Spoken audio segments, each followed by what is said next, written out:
OK, donc la tâche 1, c'est tout simplement d'afficher l'entête ici et puis d'afficher en 2 rangées les points d'interrogation. Donc, on va commencer avec notre fichier HTML habituel avec la commande doctype, les balises HTML dans lesquelles on retrouve une première section head. Et dans la section head, on va préciser le titre de notre page qui va apparaître en haut à gauche dans le furteur. Et aussi, on va utiliser la commande meta charset égale UTF-8 pour indiquer qu'on va avoir le droit d'utiliser des lettres avec des accents.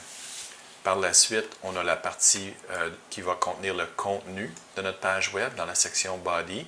Et la section Body va se séparer en 2 morceaux pour l'instant.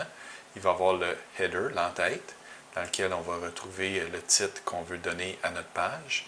Et ensuite, il va y avoir la partie principale dans laquelle on va mettre les images. Donc, allons voir ce que ça donne juste dans l'état actuel des choses.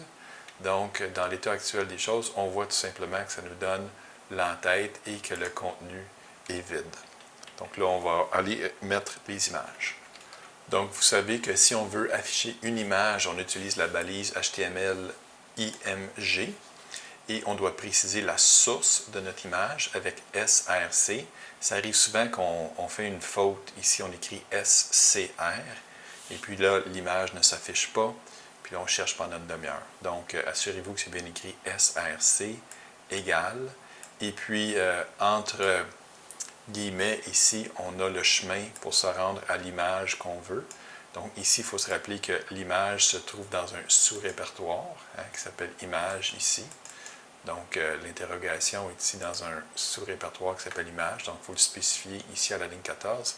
Et on donne le nom complet du fichier sans faire de faute d'orthographe. Maintenant, quand on veut voir qu'est-ce qui se passe, effectivement, on a un des points d'interrogation qui s'ajoute. Donc là, on peut en rajouter toute une série. On peut les faire des copier-coller. Ça fait 2, 3, 4, 5 points d'interrogation. On le sauvegarde, on vient voir. C'est merveilleux, on en a 5, mais nous, on veut 2 rangées de 5. Qu'est-ce qui arrive si on en rajoute 5? Donc 1, 2, 3, 4, 5. Bon, psychologiquement, ça va se séparer ici. Voyons voir qu'est-ce qui se passe. Bien, c'est un peu insatisfaisant parce que les points d'interrogation se mettent un à la suite de l'autre. 1, 2, 3, 4, 5, 6, 7, 8, 9, 10. Puis nous, on veut 2 rangées de 5. Donc, je vais vous montrer comment on peut faire ça facilement.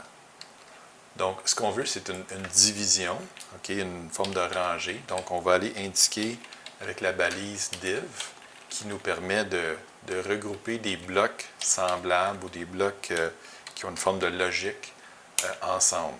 Donc ici, quand on place nos 5 images dans des balises div, comme je suis en train de le faire présentement, bien, ça les sépare logiquement. Donc ça devient un bloc et ça devient un autre bloc. Donc on a un bloc des lignes 15 à 19, puis un autre bloc des lignes 23 à 27.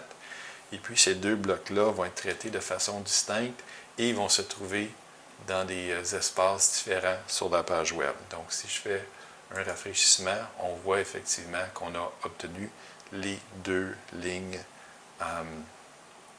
de points d'interrogation. Donc, ça se trouve avec la tâche 1 de notre jeu de mémo.